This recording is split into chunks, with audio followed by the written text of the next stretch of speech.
morning, David. Tony, good morning. Friday is here. How are you doing? I'm good. I'm good. I hear you've been traveling abroad to foreign exotic countries in the EU. Yeah, I mean it's only exotic now because of Brexit, I guess. Yeah, I was in France this week, beginning half of the week, which was interesting.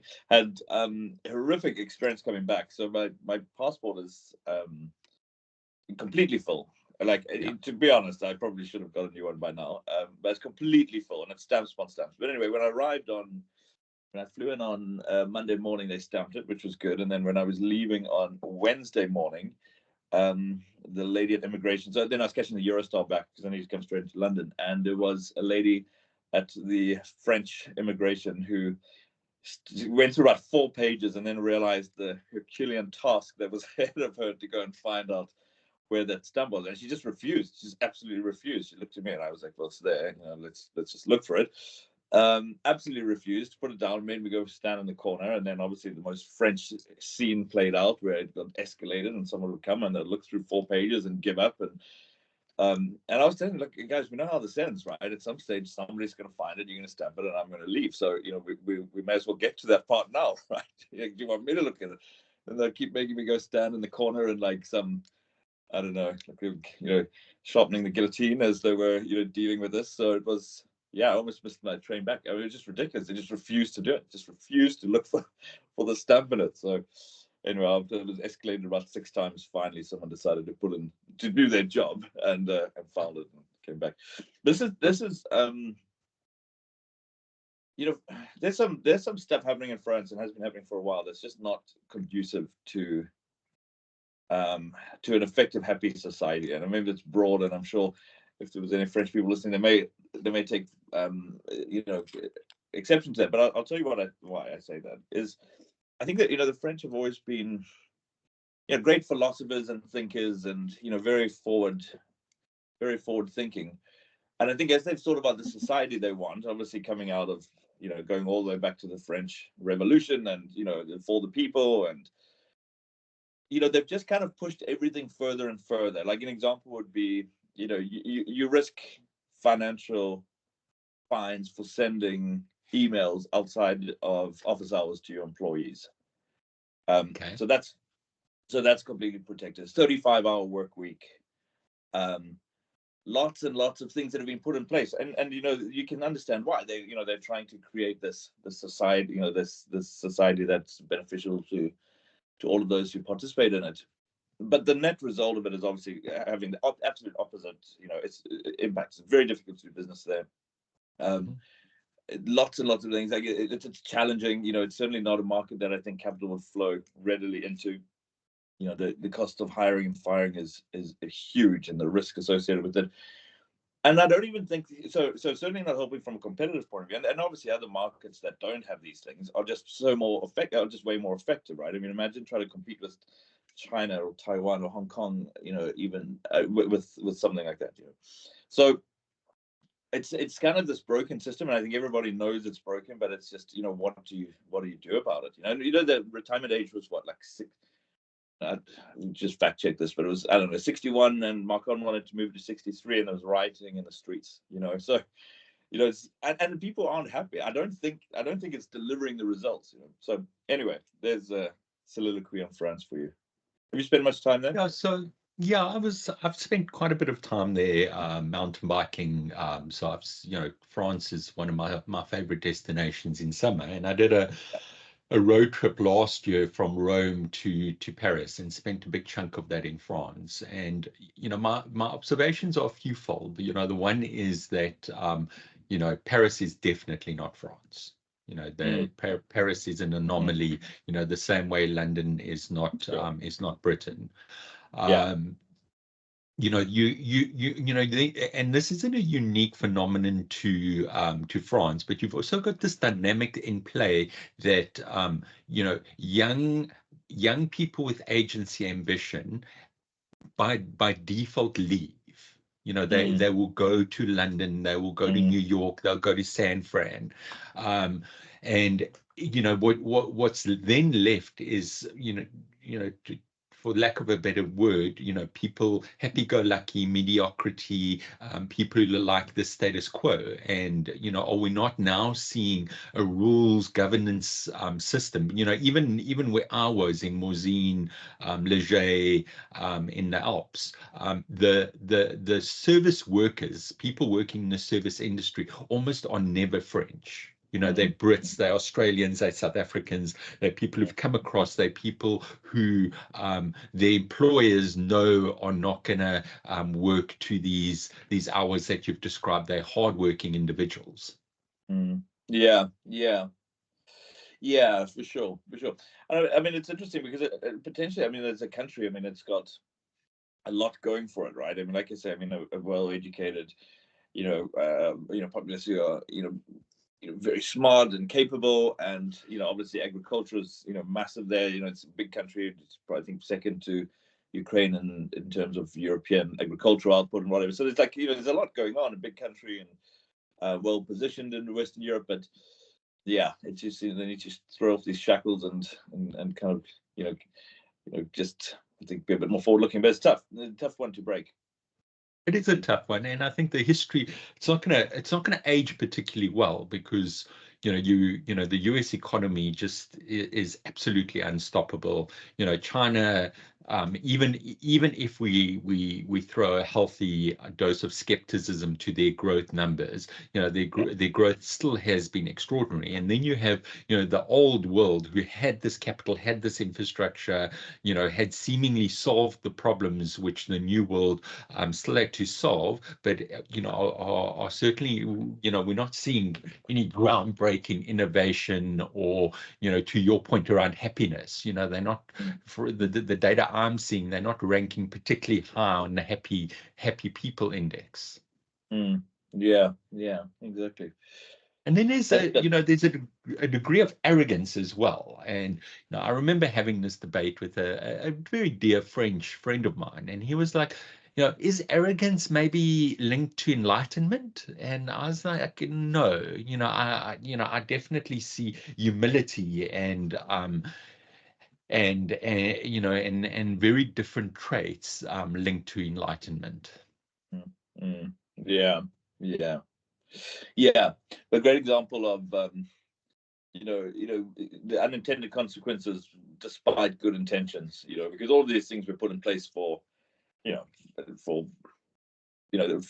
virtuous reasons, but it's just not how it's played out, right? So absolutely. Yeah, anyway, market we still remain very positive about, and just some observations. So tell me what's happened this week. Oh, you received your Vision Pro Plus extravaganza. Let's have a look at it. Apple Vision Pro, yeah, here it is. Yeah, one of the first ones in South Africa. If the only market it's available is the US, and initial thoughts, the quality is incredible. It's CNC'd aluminium, beautiful fabric, exceptionally well put together. And something I've and then there's the subtleties. Like, so one of the things I've struggled, and I've used VR in for many years. I used to build and race racing drones a long time ago. I'm talking 7 or 8 years ago. And then I have I've had various. This is the Meta Quest Pro over here. And I've been, I've had an interest around these for a while, but one of the things I've struggled with is it's called IPD, your interpupillar distance. So it's the where your pupils are, and something like this has a manual IPD. It's got a wheel at the top, and you adjust it, and the lenses move apart. But the firstly they move together. And then secondly, when you take it off and on, your nose is touching it and it's moving away, and it massively impacts quality. So, one of the things that Apple engineers have done is they've motorized the lenses. So when you set it up, and they're individually motorized, when you set it up, the lens then looks at where your pupil is, and it will, you hear it moving, and it'll, you know, to a fraction of a millimeter center on your pupil. Okay. You know, the video quality is absolutely next level. You know, I was watching Dune last night, probably in real world terms, you know, maybe 120-inch TV in front of me, you know, incredible sound. And I was watching Dune, and it was a great experience. I was also, we went for a hike on the weekend, and I was looking at some of our photos, a really rich experience. The weight is an issue. You know, the reviews always talk about the weight, and the weight definitely is an issue. And you know, I can't help. And that's without the battery. Absolutely. Battery is, you know, on a cable. I mean, it's so 2002. You know. So these two units, the MetaQuest Pro is actually heavier than the Apple Vision Pro. But what happens is it balances itself out, because the battery's sitting at the back here. It's almost pivoting the unit off your face. So you know, that's a design consideration. But I can't help but think that, you know, the two choices I would question in the design of this. So one is this front screen, you know, and you know what they've done is they've put it there because to interact with the real world. And you know, I think it's gimmicky. I see Apple making this fall away, and this must remove weight. And then, you know, not everything has to be metal. You know, sometimes plastic is good enough. And you know, I can't help but think that that form got the better of function, yeah. And you know, the need to have these beautiful fabrics and CNC'd aluminium, you know, kind of got in the way of function with them. And yeah, I think that makes sense. Have you set it up so that you know, when you can see your eyes, or a video representation of your eyes? Have you set that up yet? Yeah. So I've set up. I cannot. I can, Chris. I can send you a video of it. So I've set up. It's called a persona. Oh, you mean on the outside? Yeah. Yeah. I'd have to get the battery and set it up. But let's leave that for a future episode. And then I've also set up a persona. So it'll be interesting for me to maybe do a video of this persona, and it's fairly accurate. It's an avatar of me. Because this is my question to you, right? Let's say myself and my team are around the world, and we're all wearing those things, and we want to have a Teams meeting. Yeah. If I have a Teams meeting on my iPad Pro, camera captures me, I see them, it's great, we interact. Now, if we're wearing that, so then I see the screen. If they're wearing that, like, what would I see of them? So you know, so there's a couple of threads to this conversation. You know, the first thread being, you know, the interoperability of big tech is complex. You know, one of the things that's come out of Google's financials, as people have started digging into it, is the amount of money they pay the likes of Apple to have Google as the default search engine. So these deals, and you know, this is billions. You know, it's well north of 10 billion that Google pay Apple. So these deals are inherently complex, and you know, because these ecosystems are these walled gardens. So you know, I've not seen Microsoft Teams yet on the Meta Quest, and that, you know, that's been out for a long time, and you would think so. So, you know, there's the deal making in that has to happen in order to enable that is one thing. You know, then it comes down to the avatar. Now, you know, there was a long debate between Zuck and Les and Lex on his podcast around the manipulation of the avatar. And I think you and I have had this conversation already, where Zuck he's not very expressive, and what is the harm in making his smile a little bit bigger, or his frown a little bit more meaningful? To manipulate it. To manipulate it is, you know, it's an interesting, that's a perspective, and it's a valid perspective. But then, you know, if I train my daughter to smile beautifully, is that in her inherent ability to express emotion, or is that being me as a parent manipulating her, and everybody who experiences her going forward is seeing this manipulated smile? Well, I don't know the answer to that, but what I do know is that whatever is the path to there, that is physically how she is, versus a digital twin that is not a faithful facsimile, right? So I would challenge that. So if Zach, so let's say Zach really felt strongly about this, and he employed a acting coach to change the way he expresses himself. Would the world have an issue with that? Yeah, but again, the path to it is what you're discussing, but then it still becomes the physical manifestation is real, right? Yeah. As opposed to, but anyway, I mean, maybe, and who knows? And this is the subtlety around how we show up in the world. It's absolutely, and it's a slippery slope. If we had to really steel man both sides of this argument, the one is it's a slippery slope because suddenly you have a 50-year-old pedophile showing up as a 12-year-old girl on a forum. And well, this escalated quickly. Yeah. It did escalate, yeah. And then on the other extreme, you have somebody who had a stroke and they've lost, the movement of half their face, and what they're trying to do is show up in the world, closer to the way they were. Yeah, sure. And I guess social media is quite performative by its nature, and there is, it's a curated view of one's life, so it's happening already, isn't it? That's no one ever shows the drudgery or the bad times or the whatever, or the bad photos, or so it's always.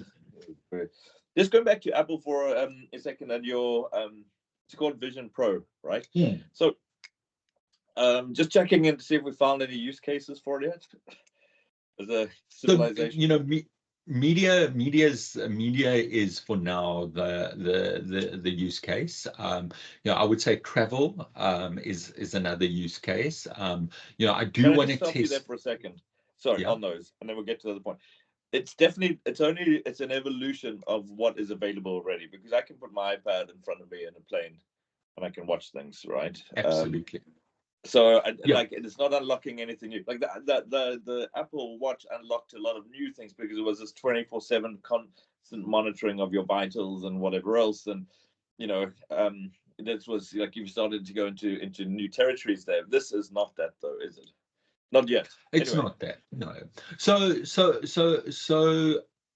maybe so my impression is it's a Gen 1 device. And it shows, the UX and the UI is good. It's not great, but I also had the first iPhone. I happen to have been in the US for the release of the iPhone, and people forget that you couldn't forward SMSs. You couldn't copy and paste. So we're now looking at this exceptionally mature product and think, well, Apple are these enlightened beings that just birth mature products. Yeah, well, yes, but even with version 1 of the iPhone, immediately you had navigation, you had music, you had a browser all together. Like, so maybe none of those were brand new things that you could do, but you could do them in ways that were materially different.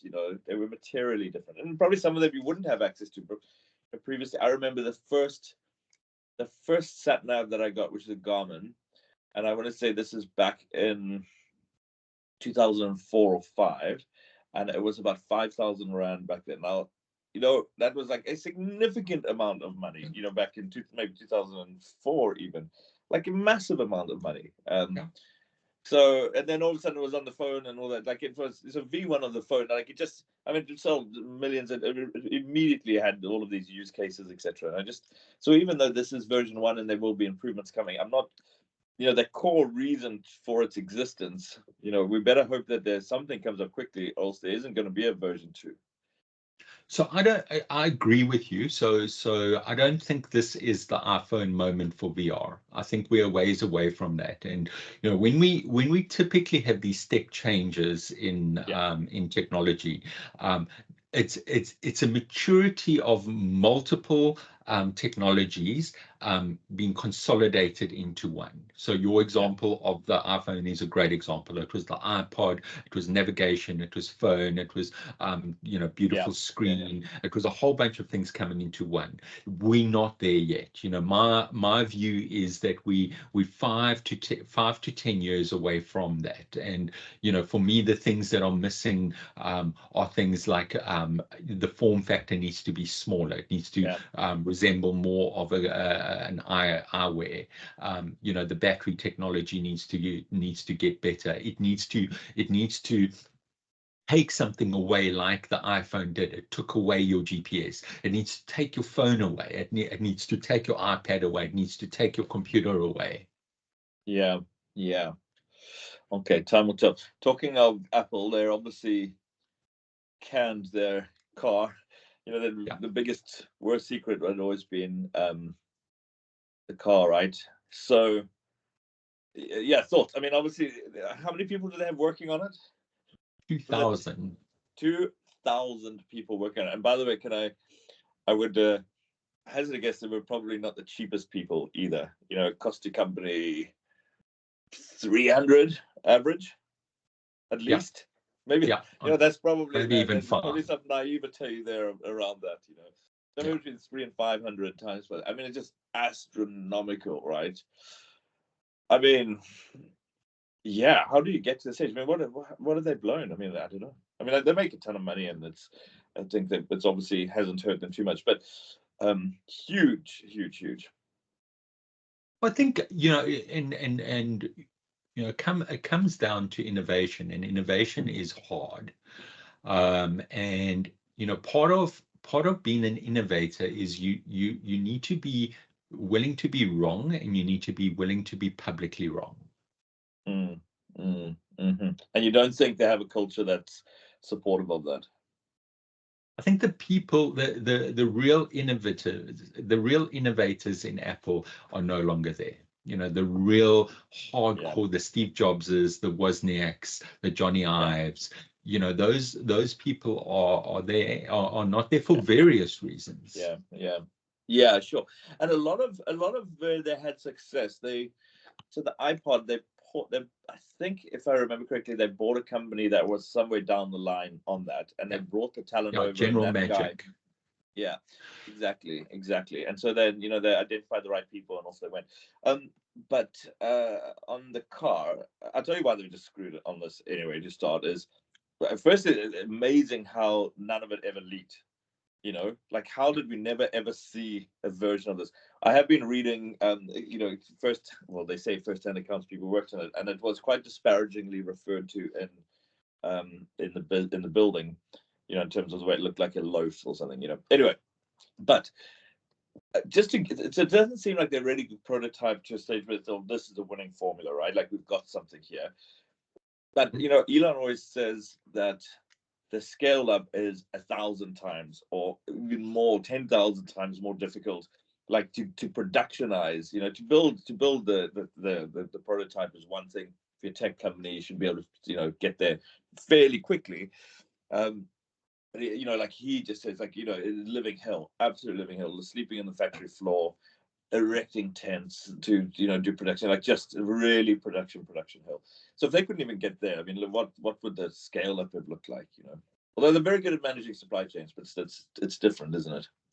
It is different, and then the manufacturing hell that Elon's referred to, and I believe him. I sincerely believe it was manufacturing hell. When Yeah, you have, and this is where my understanding of where a lot of big tech is at the moment. If a meeting is beyond a certain size, you have to have a DEI representative in the meeting.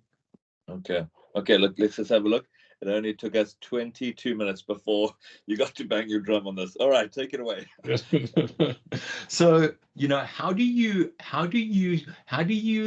do an Elon Musk where you say, guys, the business is at stake, the project's at stake. We want to birth something incredible. And in order to do that, we need to ship tents in, we need to sleep on the factory floor, we need to do what we need to do. How do you do that when there's a DEI representative in the room? Yeah. I mean, where the DEI is the culprit here, we could probably go back and forth, but it's a culture. Let's talk about culture, right? I mean, it's about the whatever it takes, or it's the kind of business as usual. Like it just can't be done. That takes 6 months. Can't be done. Like it's just different. It's just different, isn't it? Yeah, and whether DI is at the heart of that or not, I'm not sure. But it's it's one of the contributing factors. The other contributing factor, and probably the biggest one, was their unwillingness to ship early and ship often and refine it. And my understanding was their ambition was full self-driving on version 1. They weren't even planning to put a steering wheel into the car. Yeah, sure. And let's get into that in a second. I just wanted to tell you, like I remind my teams all the time, if they're getting too overly concerned around, the product being perfect before the ship or whatever, I always tell them, just look at Boeing, right? fix it, flight. The bolts aren't even done properly. Did you see a wheel just came off one of the Boeings this morning? No, I didn't see that. 737 Max. 777. No, 777 was taking off, and on takeoff, a wheel came off. Yeah. So, what I would tell you is that the 777 is by far the safest plane ever made. By far. Okay. The only time that there's ever been fatalities was one MH370 Malaysia. Mm-hmm. Which I think is the anniversary today of that, by the way. Maybe 10 years. So that was one. Then there was I think it was a Taiwanese airline that was coming into land in maybe San Francisco and landed early, pilot error. And the person that was killed on it, she was thrown from the plane because obviously wreckage or whatever, didn't die. Unfortunately, got killed by the fire truck that was on its way. But crazy. Very tragic. Yeah, but crazy. Unquestionably, and maybe there was one other incident, but none of them were technical failures. I think widely considered, the peak of modern engineering, certainly from Boeing side by a country mile, was the 777. Okay. Look, it's having seen the fact that a wheel fell off, and you can see it in the video. There's redundancy. That plane could probably lose 2 wheels and it'll land safely. Yeah, exactly. Mine probably couldn't. It only has 3, but yeah, exactly. Yeah. All right. Okay. So that's Boeing. Okay. So I mean, we'll wrap up on the car, but obviously their ambitions were pretty lofty, not to put a steering wheel in. I mean, like that's that stake in the ground, like where and it ultimately probably cost them the project, I would think. I think those decisions, that almost that pressure, that unbelievable pressure of it has to pass the Apple quality standard, and whatever we ship, our consumers have this expectation, and that's the enemy. That's the enemy of shipping a prototype. Okay. Anyway, so obviously then that was the end of the Apple car story. Where those 2,000 people go, we will see. One of the things that we were saying in the last one was, where is Apple in this whole AI thing? And you were saying the chips are going to come into the phones and you're going to see it there. And it does seem in the last week that there's been quite a lot of talk around that. They're canning the car, but equally they were saying they're doubling down on AI. So probably custom chips. I'm not entirely convinced the people engineering the car would be the same people maybe engineering their custom chips. But anyway, that's for them to figure out where they put those 2,000 people. So it looks like we were probably right. And there's also been rumors in the market around a OpenAI Apple partnership. So it'll be interesting to see whether OpenAI shows up, a smaller model on a handset. Yeah. Where's Tesla in the self-driving? Where's the latest? Yeah, so it's very interesting. So they've just gone live with self-driving 12, and Yeah, there's a massive, it's been literally a rewrite in the way they approach self-driving. So the for version 11, to my understanding of it is, they manually programmed in, this is a traffic light, this is a person, yes, this is an intersection. yeah, And what they realized was that they hit a limit of diminishing returns on that. yeah, Um, and so what they've done now in version 12 is they've highlighted their top drivers inside the Tesla pool. So they've got 5 million vehicles on the road. Let's say 10% of those mm, are exceptional drivers. It's an opt-in program. Those 500,000 drivers then submit um, summaries or key moments in their driving experience. So accelerations, decelerations, if they're using self-driving interventions, yeah, hard braking, um, big jerks on the steering wheel. So they're getting summaries of this data as well as all the telemetry inside the car, and they're training the model on this is what good driving behavior looks like in these scenarios. yeah, And apparently it's a step change. It's a yeah. complete step change. Yeah, amazing, right? And they practically threw away all that work that they were doing, because you can imagine that the previous approach is probably best described as rules based. Yeah. When you see this and the hierarchy, and run over the dog, not the ground, and whatever else. But then they've said, well, let's rather, exactly to your point, let's just take all this data and let's let the machine learn the world through the lived experience of good driving. And it's incredible. I mean, Elon always says that that the AI stuff, the AI component of Tesla, specifically around self-driving, is massively undervalued. That's where there's just this incredible amount of value that sits there. So that will So be there's interesting to see. Yeah. So and this is where his strategy, the genius of his strategy, is starting to play out. So they develop their own GPUs, which are edge-based GPUs. So they've effectively got this AI edge computing unit, and Mm. what that's enabled them to do is the volume of data that these cars consume would be virtually unprocessable in the core. If we had to just Yeah. dump 5 million cars worth of data, all the video from 5 cameras, all the telemetry, it would just be too voluminous. Yeah. So what the genius of what they're doing is they processing the data on the edge, and they're only shipping the valuable data to the core. Interesting. Yeah. Interesting. Yeah, exactly. Also, I mean, you can just imagine the quantity of data that would be created there.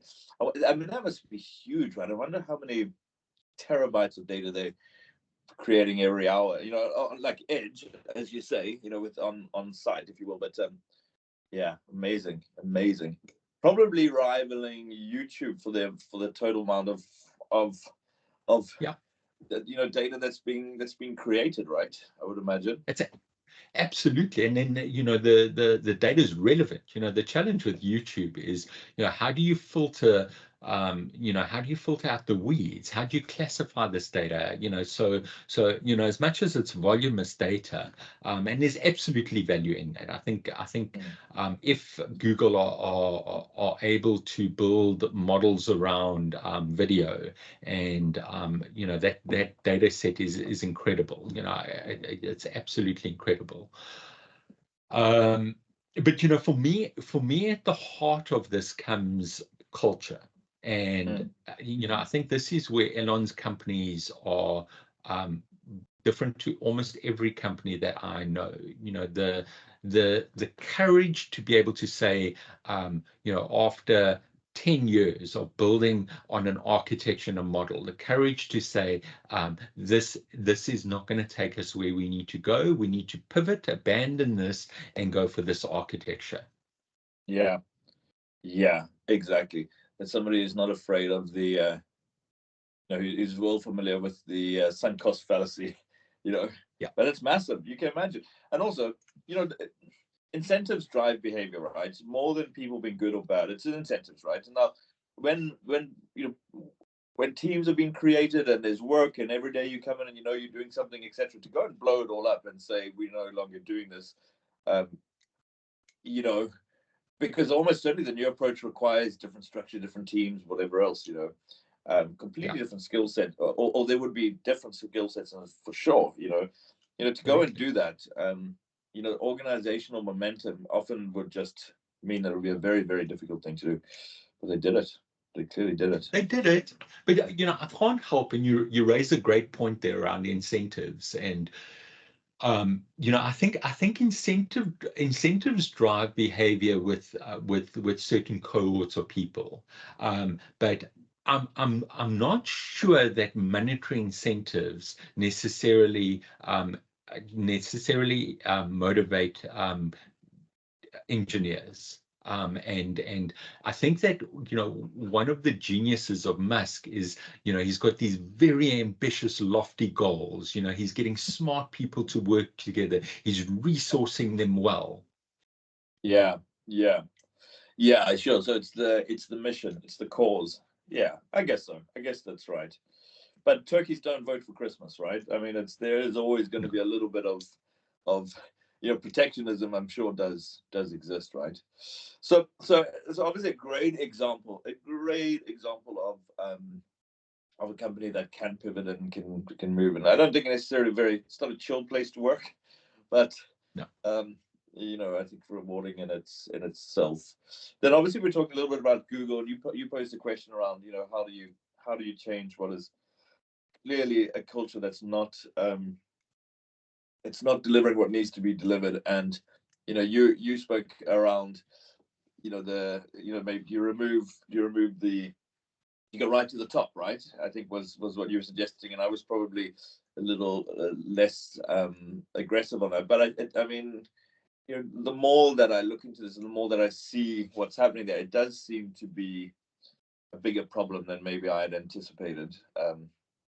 And it's not, subtlety is not going to change this, as I guess where I've got to. No, and it's Sergey's back in the business. I saw some internal videos.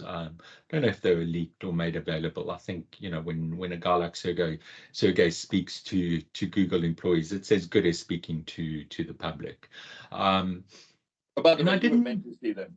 You were meant to see them because clearly, yes. When I say clearly there is some damage control being done, and like trying to get some confidence back, because investor confidence is at probably an all-time low or close to it. But anyway, sorry, do continue. So my sense is a fewfold. As much as Sergey is an absolute legend in technology, and he's created the most successful company in the history of capitalism. He's done that through innovation, and he's only been a peacetime founder. And hearing his narrative and hearing him speak, and his unwillingness or inability to acknowledge the systemic problem in their organization, and the stomach to fix it. I didn't see that. I didn't see a Steve Jobs with a fire in his belly, or an Elon Musk with a fire in the belly saying, this is going to sink us. This is going to kill us. We need to unite, and we need to do what we need to do to fix this. Yeah, sure. I think he's also, I don't know, but maybe there's a little bit of fear around workforce pushback. Because if they were to go into, because the problems are that they have compromised their engineering priorities with some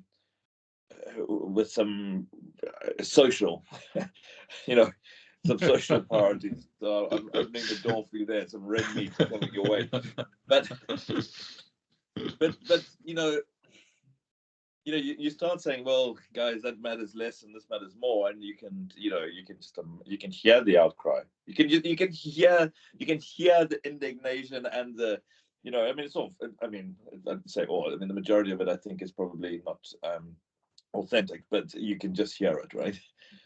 But so if we had to take, for me, the three best CEOs in tech today, Microsoft, Tesla, and Meta.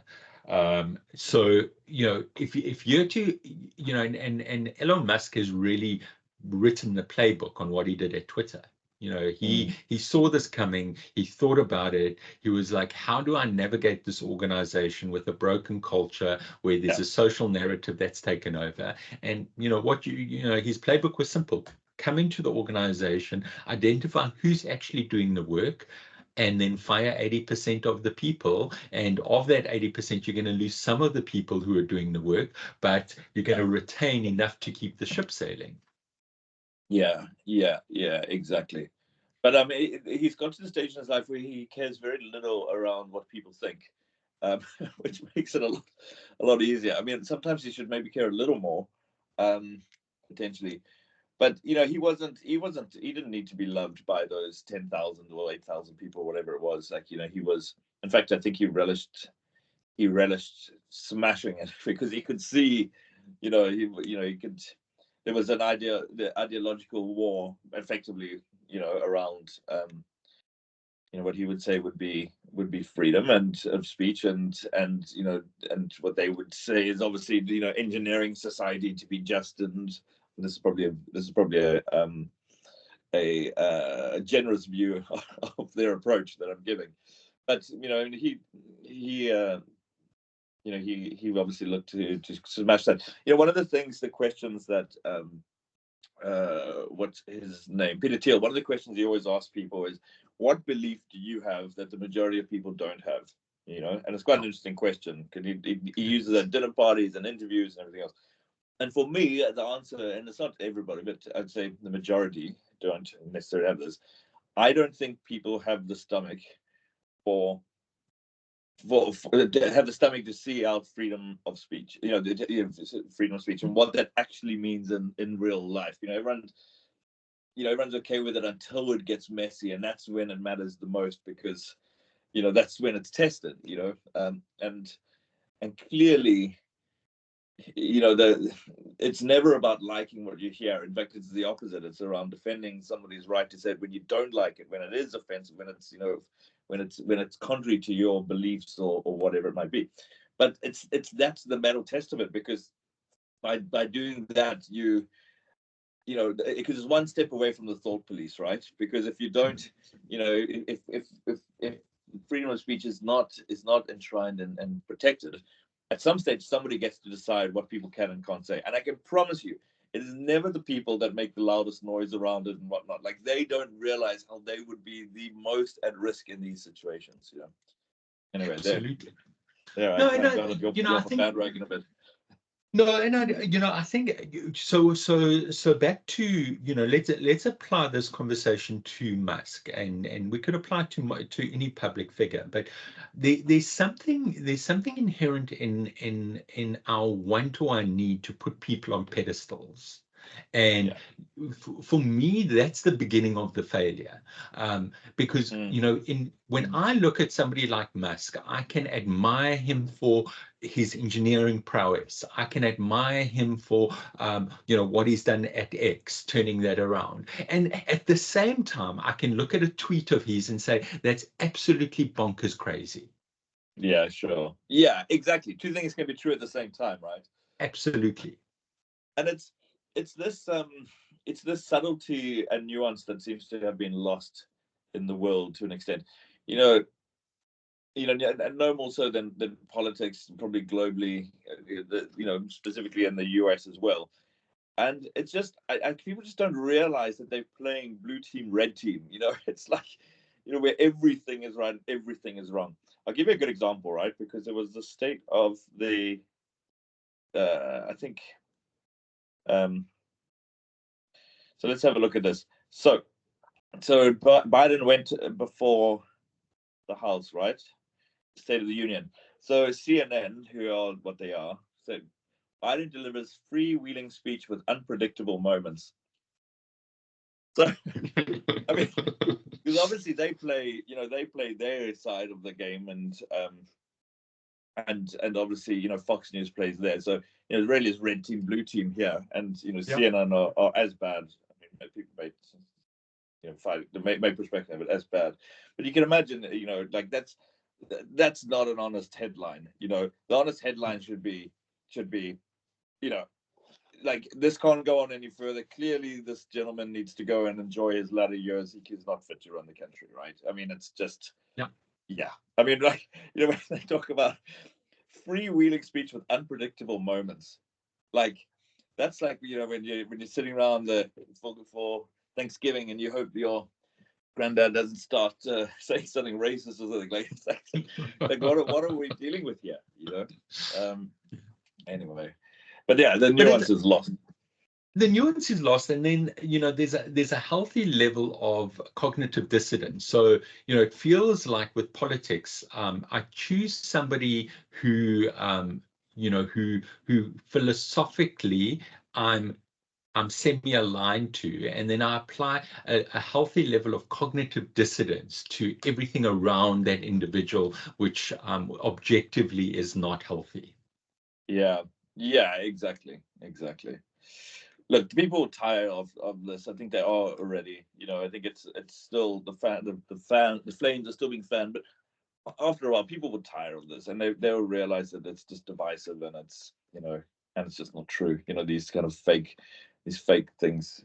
Red team, blue team. But look, at the same time, and to your point that two things can be true at the same time. At the same time, the US as a country, on all metrics that count, is shooting the lights out. Despite having dysfunctional leadership, despite having debt that's going through the ceiling, despite having an immigration crisis, the real hard financial metrics and quality of life metrics are headed in the right direction. Yeah, they have an economy that is the envy of the world, whether it's admitted or not. That is for sure. Look, it's not without its problems, but sure. Yeah. Just going back to Tesla for a second. What about, and also, seem to be some new entrants into this, humanoid robots. Yeah. Like, this is something that I think people are sleeping on a little bit. And you could find the world change remarkably rapidly once these become effective. And they are. And by the way, I think that they're using the same approach, the same AI learning the world around through experience, not rules. They're using that for the Tesla bot. What's it called? Tesla bot? Yes. Optimus. So they're using that. Where did I get Tesla bot from? Okay. Anyway, so they're obviously using, and they are using the same approach to it. So I'm sure it's slow. Like, at first it couldn't walk, and it learned to walk, and it learned to, like, but the exponential growth as that will go, you're going to, talk about disruption, right? Pending disruption. Look, it's massive, and the reality, and we've known this in the industry for quite a long time, that LLMs didn't work well, because they don't have a real world model. They don't understand. One of the tests, and they've manually coded it in. But when ChatGPT was launched, you would say, if I put a towel outside to dry and it takes 1 hour, how long will it take four towels to dry? And the LLM will come back and say, well, if one towel takes 1 hour, 4 towels take 4 hours. But the answer to that question, if you've got a real world view, if you and I had to have a long form troubleshooting, it's about, well, where's the sun, and is the first towel blocking the second towel, or do all 4 towels have direct access to the sun? And if that is the case, then it still takes 1 hour to dry. And, because LLMs don't have a real world model, they do very poorly at problem solving like that. And that's the reason LLMs don't work well in robotics. And you brought it up now. What's working well in robotics is this mimicking, the self-driving 12. Watch me make a cup of coffee, watch me walk, watch me do all of these things, and then mimic me. Yeah, exactly. But then once it gets to a certain level, it will then, it will accelerate its own learning. There was a company came out with an update on their humanoid robot, which we hadn't seen or heard of before, and it was incredible. Like it was operating, walking, doing all things that you wanted to do. And there was a video of the guy, and he was like kicking it to show its stability, right? So, is that not one of the Boston Dynamics ones? No, I know it's Boston, not. It's not. Not. It's a much smaller company. It just came out of nowhere, and they've got one that's kind of operating, and you can see, you can see the start line for commercial use. It was that close, and very clever the way they'd done, the articulating joints and everything else, like all engineered for value, as not just a very expensive research project. Anyway, this guy was walking around and kicking it and pushing it and whatever. So he's definitely the first person to die when the robots take over. Oh, absolutely. I say please and thank you when I speak to ChatGPT. I was just watching this thing. All right, this isn't going to end well. But it's interesting because talk about disruption, because you could do, where would you start? I mean, you would do, menial tasks, or menial, I don't know, let's not be disparaging, but, obviously in the continuum of technical, of less technical to more technical, retail jobs, food production, all of those type of things that there's probably a high amount of people are recording, agriculture, right? Picking, fruit and veg and whatever else is, like all of these things you would seem to think, the disruption could be quite immense and could be quite quick. I don't, potentially, I think, because no one's looking in that direction, right? They're all looking in AI and super AGI and whatever else. I know OpenAI recently did a big investment. I think the company's called Figure. Chris, maybe if you don't mind just getting the press release out, but they did it was a few $100 million investment in a robotic startup. So there's definitely money flowing in that direction, and there will absolutely be disruption. How long it takes to spin up manufacturing and deploy these at scale and rewrite business processes around them. I think that the change management, I don't think it's going to happen in 5 years. I think this is, we're probably going to see this show up in boutique, high risk, high value tasks, and then, cascade out from there. Yeah. I think that I would see a more aggressive time frame on this. Okay. I think so. And I think it may be. It could be Tesla. Manufacturing. Yeah. Tesla could push up the manufacturing. Yeah. Yeah. I mean, the world knows how to manufacture things, and like I said, one of the things that impressed me on the one that I'd seen, I'll try and find out what it was, but maybe even send you the link of it. But I think what really, maybe I took a note of the name, but what really impressed me about it was the fact that it clearly was engineered for mass production. So that's obviously, a key thing. And what's it going to cost when it starts? 50 grand, $50,000. I mean, it's a lot of money. It's a car, probably less, 20, 20 to 50, I would guess, somewhere around there. And then it will come down, and then one day it'll be 5 grand, But even at 20 to 50, the market is massive, right? Because what's the absolutely, what's the average? Let's have a look at this. Yeah, average salary in the US. Because the UK is probably a little low. So $53,500 a year is the cost. That's full-time wage. So the cost to company is what, another 40% of that probably. Maybe in the US a little less because they're not a bit stingy on vacation and things like that. Yes, yeah. You know, you get easy 60, 65 cost to company, but then you got, you know, when you got to find these people and you got to employ them and you got to, you know, then there's you got to fire them and that's expensive and you got HR They teams that are running them. They work 8 hours a day.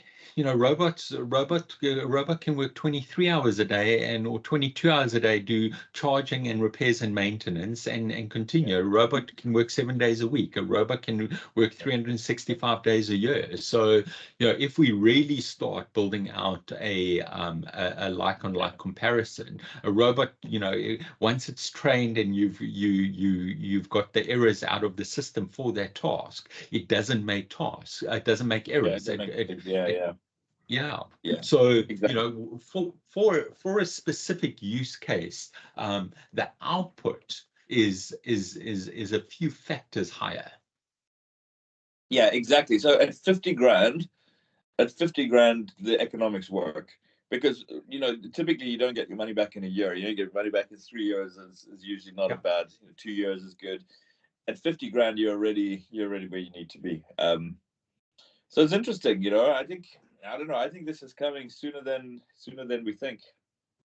But we'll see. Look, let's see. You know, I'm all for it. You know, if you know, there's certain tasks where, you know, either mind numbing or soul destroying or physically debilitating. You know, we've all had to do these tasks. You know, do ironing and vacuuming and you know, factory work where, you know, people end up with back problems, construction work, you know, really work with dangerous chemicals. There are a bunch of jobs where, you know, if we can upskill those humans and increase their quality of life, there's no real big downside.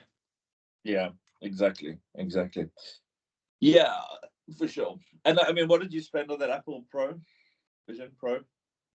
$3,500. Yeah, exactly. Without a use case, right? Sorry, what did I spend on it? Because I think I'm funding a research project there. But the point is, if you're willing to spend $3,500 on that, I'm telling you, if a robot came around for 25 grand, I'm telling you, you'd be one of the first to have it. Of course you would. Absolutely. I'm not. You know, I'll be the first one in line to queue for these. I just think of, you know, how technology is typically rolled out. And let's take Tesla as an example. So, you know, Tesla launched with the Roadster because they knew that in order to set up manufacturing, it was expensive and they also needed to make it aspirational. So the first robots that we're going to see come out are going to be, you know, expensive, and they're going to be very targeted at specific use cases. Maybe, but if you're training it the way they are training it, and it's not rules based, I would challenge that a little bit, you know. And there'll be some things I can't do, but I think it will be a lot broader than that because you don't have a mission built product. You've got, you know, you have an artificial intelligence driven product. And that's very different, you know, because and it's learned in that way as well. So it's not like you've just gone and taught it one thing. So I don't know. I think this is coming sooner. I think it'll be more disruptive than I've not seen a general. So you know, I've not seen the equivalent of an LLM for robotics. So I haven't seen one with a world model. I haven't seen one which can, you know, the beauty of an LLM is the creator of an LLM doesn't know what it's capable of. Where the examples that we gave earlier around self-driving 12, you know, this is a very specific use case. It's around driving, it's around the exceptions of driving, and it's the way A+ drivers handle those exceptions. Yeah, sure. Yeah, I got you. Okay, let's see. Let us see what happens there. Well, as we kind of, I think we have. So, what are you looking at this week? So, OpenAI's got a history of, when a competitor approaches them, and this is the first time OpenAI has been eclipsed on some metrics. So, Yeah. Claude 3 has surpassed GPT on a few key metrics. And the rumor in the industry is that the code's been locked down on GPT-5, and they're busy doing final testing on it. Yeah. Yeah. Okay. So what comes next? So what is that? What's that going to mean? What's the I real think world GP, impact? I think it's a step change. If you think about 3 to 4 or Yeah. 3.5 to 4, it was a step change. And my sense is that it's not going to be 30% better. It's going to be 3x better. Yeah. Yeah. Or they shouldn't call it a 5. They should call it a point something. Exactly. The challenge, the challenge that they have, and Amazon recently, AWS recently invested in nuclear power, and you have to, I believe certainly that there's a correlation around, an investment in nuclear power and the future power requirements of these models. So, for me, it'll be interesting to see whether the data centers have the horsepower to power these models, or we're going to see them in limited release. Yeah. Yeah.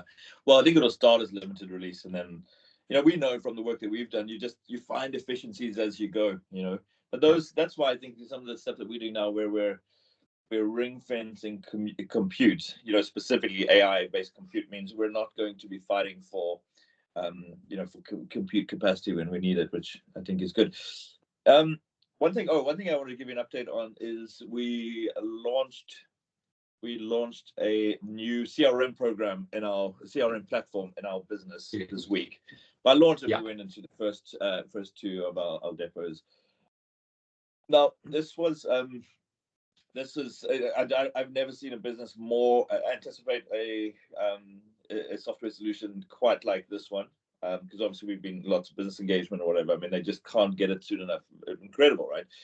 So we went with a company that is a no-code solution, which I interpreted would be low code, some code. Like, it just couldn't. There's no way it could be that. We were about, take out Christmas, we were about 3.5 months from this is what we want to these are now live in the first 2 depots. And we didn't compromise on what we wanted. This is like visually how we're showing things, the functionality that we're doing, very broad integrations. In fact, we probably would have been 4 weeks quicker than this, but we had some microservices challenges and some data issues actually, which is always, it's never the coding, it's the data. So just incredible, it's basically, at a platform we can continue to iterate on, AI based in it as well. So now that we're in production and we have all of our data there, the AI can start learning. It's one of the things we also learned is in the development environment, we just couldn't bring in all the data we needed to get the AI engine going. But now we're starting to see that obviously tick up, but probably a different point. But just incredible. I mean, 3.5 months. Imagine we'd gone a traditional route with one of the the big incumbents in the space. 18 months. Absolutely. Yeah. No, look, 4 month rollout of a enterprise system. Yeah. Or development, of an enterprise system in a FTSE 100 business is unheard of. I think most of your peers would probably only have a BRD out at this point. Yeah, for sure. And then, I mean, it's mind blowing, and just, because we could either build it ourselves, or you could go and rent it, or you can buy it, and that whole thing. Like, if you go and build it ourselves, 3 years probably. And also, what do we know about CRM? Going there to let's go and get it off the shelf then. And like we say, just the traditional incumbents on this, and we haven't sacrificed. This is not a, we, and in fact the opposite, because we have a very our business is very decentralized, right? I mean, there's a lot of autonomy that exists at the closest spot to the customer. So we weren't building a CRM that sits centrally that we pushed out. Effectively we're deploying 840 different CRM solutions because it is truly run and owned at a store depot level, as we call it. So and far from compromise, it's actually we've really our requirements, and so we're very specific. So, and now we have a platform that we can continue to build on because it's process automation. So CRM was the first one, but it's by no means the last one, right? We can go and look at all of these other the drudgery and start to bring it in, and build our own teams internally that can do configuration. The company that we're working with, Creatio, continue to build out modules onto it, right? And availability. So I think the no code revolution is a quiet one, but I think once the joke is out, it's there is a tremendous amount of disruption coming, and the costs of this. We had a very, very, very basic CRM that was running on a Power App or whatever, and it was probably like I think maybe there's a 10% increase in our annual costs on this for 20x in capability. So yeah, I think hugely successful. And I was writing to the CEO of this company last night. I was saying to her that I always knew it wouldn't be a huge coding, but I never thought it would be no code. But that's genuinely how it's turned out. So anyway, that was kind of one of the highlights. To your point, I think that a lot of large enterprises are largely napping when it comes to where SaaS software has landed. If I think of the evolution of software, we kind of went from on-prem software to data center software to cloud software, and what we're now seeing is software that has been natively written for the cloud. So it's low code, no code. It's headless or headed software.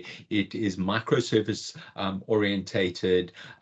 It is far more feature rich. Instead of taking it, we've gone from, well, let's replace the on-prem software with an equivalent on cloud.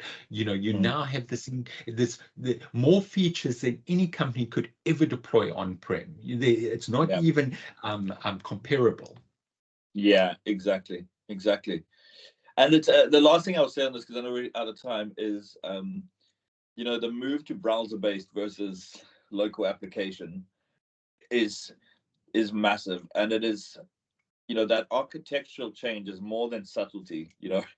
It's you spend less money on the hardware you're putting into, especially when you have multiple outlets or hundreds of thousands of outlets. The hardware you put in is de-specced, deployment is quicker, it managed easier, and also almost certainly as the kind of AI contingent of all of these things grows, you don't want, all the money is going to building big data centers. It's not going to build big, powerful computers that sit on site edge, right? That's not what happens. It's all about bringing it centrally. Yeah. The change management and the courage required to make that decision. I don't want to share too much, but the two, you and I were in a position where we needed to make a serious architectural decision, and the consensus was not to go cloud, and I think your voice and my voice were the outlier voices to say absolutely the cloud's not as feature rich as the on-prem solution today, but architecturally we had to go cloud in that decision. Yeah, for sure. And also, I would challenge around if it is less feature rich. I would really challenge that. If I was looking at how this solution was running yesterday, and you wouldn't know that it was browser based. You wouldn't know it. If you kind of hit the bar at the top and you just saw somebody operating, you would think this is a local application that was running. Incredible. So anyway, lots of good stuff happening there, and yeah. That's all good. Interesting thing coming up this week with Microsoft going to the Alpine Formula One team. They're sponsored by Microsoft, so I'm going to their kind of facilities next Friday, and they're kind of taking us through how they're using AI there, and then it's obviously a bit of an industry thing as well. So should be pretty cool. Should be pretty cool. Send photos. Yeah, Send exactly. photos. All right, totally good stuff. Put the world Thanks, to rights. David. Have a good weekend, and I'll talk to you next week. Thank you. Same to you.